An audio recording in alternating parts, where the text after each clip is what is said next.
Oi gente, tudo bem? Vocês lembram que no vlog eu falei que eu queria gravar um vídeo sobre um livro que eu estava lendo? Pois é, aqui está o queridíssimo. Na verdade são 3 livros num só. É um compilado de livros da Jane Austen, que é basicamente Orgulho e Preconceito, Razão, Sensibilidade e Persuasão. No caso do vídeo de hoje eu queria falar do segundo livro. Tem muita gente que conhece Jane Austen por Orgulho e Preconceito, e tem muita gente que fala desse livro como se ele fosse uma literatura cristã. Sendo bem sincera, eu leio os livros da Jane Austen há muito tempo, desde o tempo que eu era desviada. E sinceramente, eu nunca vi princípios cristãos e nem referências cristãs no livro. A não ser um personagem e outro que trabalha na igreja, mas fora isso eu nunca enxerguei algo que pudesse falar é uma literatura cristã. Quando eu terminei o livro, na verdade eu não tinha muito o que falar dele, mas daí em um culto, que o pastor não estava explicando nada do que eu tô falando aqui, sendo bem sincera. Mas ele foi falando sobre as distrações que nos tiram foco, e daí ele falou sobre distrações empresariais, distrações financeiras, distrações de estudos. E aí, antes mesmo dele terminar, eu já tinha assimilado com as distrações românticas. Então, um breve resumo de muito tempo, porque eu não sei resumir, da história de Razão e Sensibilidade. Razão e Sensibilidade tem esse nome porque as duas personagens principais são as irmãs Dashwood, a Eleanor e a Marianne. Na verdade, eu não sei falar o nome da Eleanor, então é isso. A Eleanor, ela é uma pessoa super reservada, uma pessoa quieta, uma pessoa que pensa bastante antes de agir. Enquanto isso, a Marianne é totalmente o oposto. Ela é uma pessoa extremamente emocionada, uma pessoa super romântica, sensível, aquela loucura de sentimentos. E o principal momento que a gente percebe isso no início é quando a Eleanor, ela se vê com um pretendente e a Marianne fala que nunca ficaria com um cara como ele porque ele era muito quieto, muito reservado e ela não ia suportar uma pessoa tão silenciosa assim. A história começa com o irmão dela tendo que repartir a herança, mas na verdade ele não faz isso, na verdade ele entrega uma merreca de dinheiro para elas e enfia elas num chalezinho no interior e lá elas conhecem várias pessoas. E quando elas estavam passeando num campo, a Marianne acaba conhecendo o Will depois de torcer o tornozelo e ele ajuda ela. E o Will é descrito como um homem super lindo, cheiroso, perfeito. Tudo que o pretendente precisava pra ficar com a Marianne. E ele visitava ela todos os dias, ele levava flores e ele tava basicamente cortejando ela. E ele, inclusive, era conhecido como o pretendente da Marianne. Só que aí ele precisa resolver negócios em Londres e ele vai embora. E ela fica lá falando dele, sonhando com ele, pensando nele o tempo todo. Ela mandava cartas e cartas pra ele. E assim, ela tava numa paixonite que só, tava caidinha. A gente vê tudo isso do ponto de vista de Eleanor. Enquanto esse cara tá longe, aparecem duas irmãs que viram a história de ponta cabeça. E simplesmente é esse momento que a Eleanor, ela passa por uma decepção amorosa com esse pretendente dela. Mas, enquanto isso, também do lado da Marianne, o cara não respondia uma carta dela.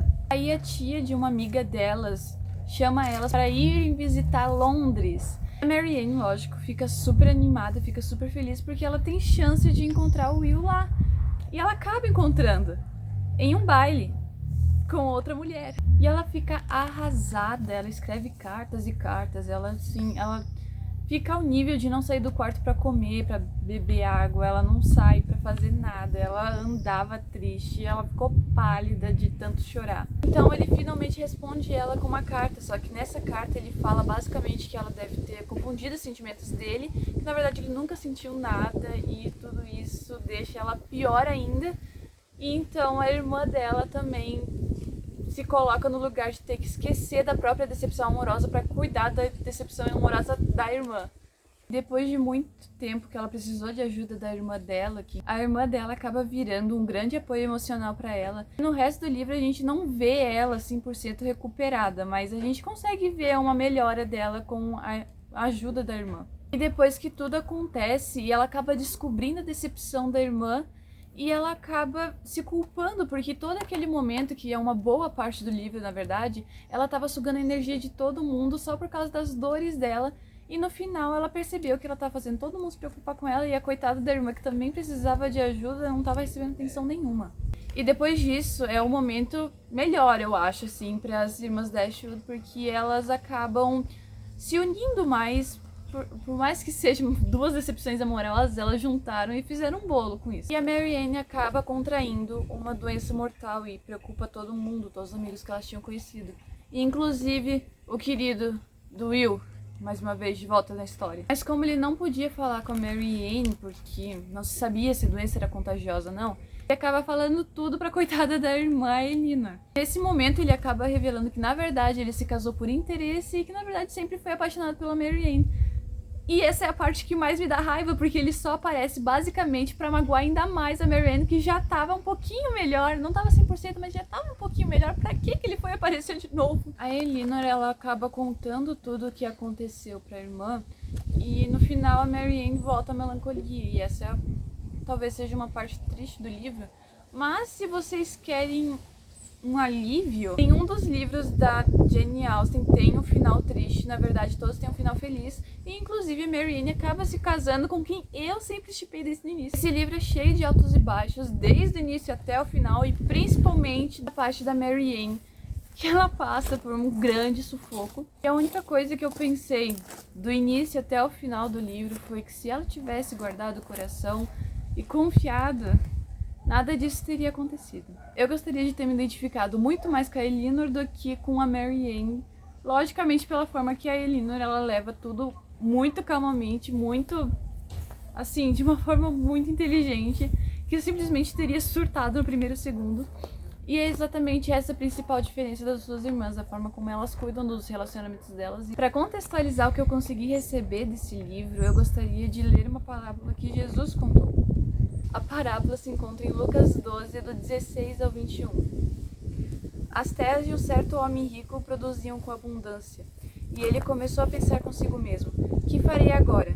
Pois eu não tenho onde armazenar toda a minha colheita. Então lhe veio à mente: já sei, derrubarei os meus celeiros e construirei outros ainda maiores, e ali guardarei toda a minha safra e todos os meus bens.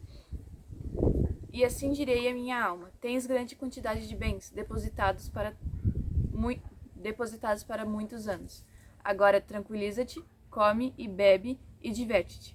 Contudo Deus lhe disse: tolo, esta mesma noite arrebatarei a tua alma, e todos os bens que tens entesourado para quem ficarão. Isso também acontece com quem poupa riqueza para si mesmo, mas não é rico para com Deus. Foi exatamente essa situação que foi construída na história de Marianne, que ela idealizava muito o casamento deles dois, um casamento que acabou não acontecendo, e tudo isso porque as expectativas para aquele relacionamento cresceram a um nível que ele não podia saciar essas expectativas. Eu acho que quando nos apaixonamos, a gente não espera que vá dar tudo errado, principalmente quando se é recíproco. Como uma pessoa intensa que eu sou, eu entendo muito bem disso e eu sei o quanto é difícil a gente não criar expectativas. Quando expomos nosso coração dessa forma é uma coisa extremamente perigosa.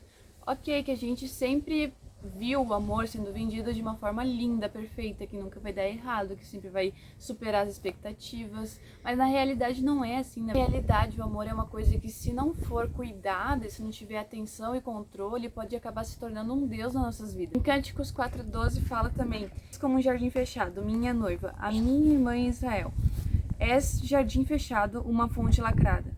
Quando eu li esse versículo me arrancou um pedaço, mas o que eu recebi eu escrevi logo depois da Bíblia, que eu também gostaria de ler. Um jardim fechado é mais lindo que um jardim no meio da cidade, pois o jardim fechado é cuidado e admirado com verdadeiro encanto por aquele que realmente ama o jardim.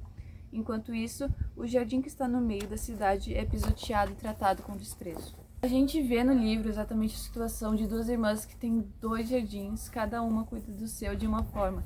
Enquanto Elinor, ela reserva mais o jardim dela e ela cuida mais dele, por mais que ela queira, assim, trazer outra pessoa, ela sempre toma esse cuidado antes de trazer essa pessoa pra admirar o jardim dela. Enquanto isso, a Marianne não, ela derruba as paredes do jardim dela e ela chama, e ela acaba sofrendo as consequências de ter aberto o jardim dela antes da hora. Como eu falei desde o início, eu não vejo insinuação nenhuma cristã, mas eu não pude deixar de notar que sim, tem muitos ensinamentos através dessa história. Marianne era uma moça que era conhecida como a mais bonita de todos os lugares que ia, mas quando entrou nesse estado de melancolia, ela se tornou tão xoxa e capenga que as pessoas notavam e ficavam espantadas, né, com o que aconteceu com ela. E ela só entrou nesse estado de melancolia exatamente porque ela abriu o jardim. Nós somos humanos e ainda humanos falhos, então a gente nunca vai superar as expectativas que as pessoas colocam em nós, da mesma forma que as outras pessoas nunca vão superar as expectativas que a gente coloca nelas. Marianne, ela simplesmente endeusa o rapaz, ela endeusa o amor. E dali pra frente ela esquece todos os sonhos e planos dela. Isso não é só culpa do Will, que também ficou defraudando ela claramente, mas também culpa dela por não ter se atentado a todos os sinais, porque as pessoas avisavam ao redor dela, ela só não prestava atenção.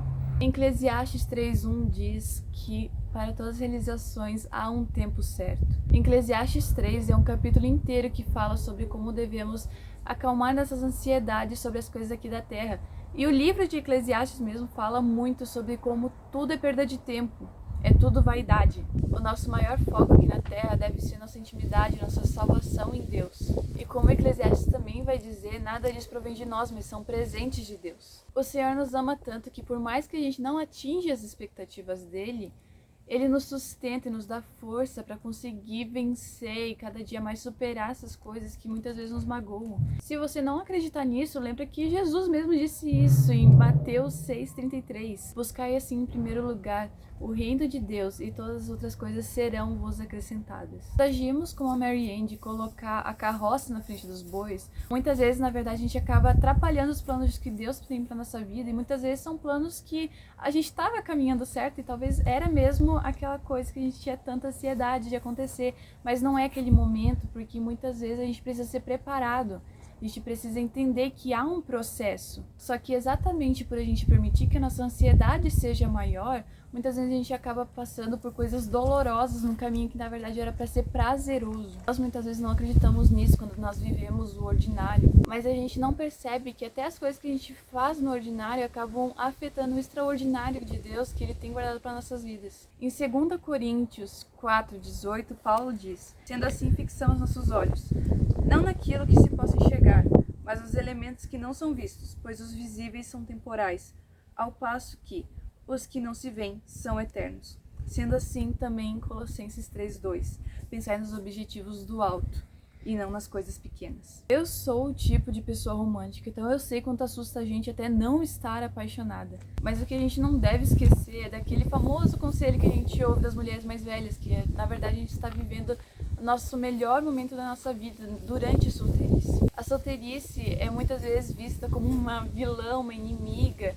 mas esse é o melhor momento que nós vamos ter para conhecer a Deus, porque a gente também vai estar se conhecendo. Falta de nós esse olhar, de perceber que todas as coisas estão na mão de Deus. Que falta da gente confiar, entregar nossos planos a Ele. Lógico, não ficar sem planejar as coisas, mas também saber colocar nossos planos na mão dele e saber entregar 100% e não só uma parte. Quando a Marianne conhece o Will, ela tinha muitos sonhos para casar, ela tinha, eu acho que até imaginações dos filhos dela, mas ela não tinha nenhum sonho para a solteirice dela, e se eu não me engano ela tinha um talento incrível para tocar piano que ela deixa completamente de lado quando ela se apaixona pelo Will. O que eu tenho aprendido esses tempos é que pular etapas não leva a lugar nenhum, e que na verdade a gente precisa exatamente dos processos para nos tornarmos mulheres virtuosas, sábias, e saber que a expectativa não vai nos construir, na verdade ela nos corrói e ela coloca ainda mais peso sobre nossos ombros. E essa foi minha palavrinha de hoje, gente. Perdão aqueles que eu estraguei o romantismo. E eu gostaria de finalizar também com um trecho de Provérbios para vocês guardarem no coração de vocês e talvez até anotar em um lugar que vocês vão ver com frequência para não se esquecer desse ensinamento, que é Provérbios 4:23. Acima de tudo que se deve guardar, guarda teu coração, porque dele procedem as fontes de vida. Que a paz de Cristo esteja com você.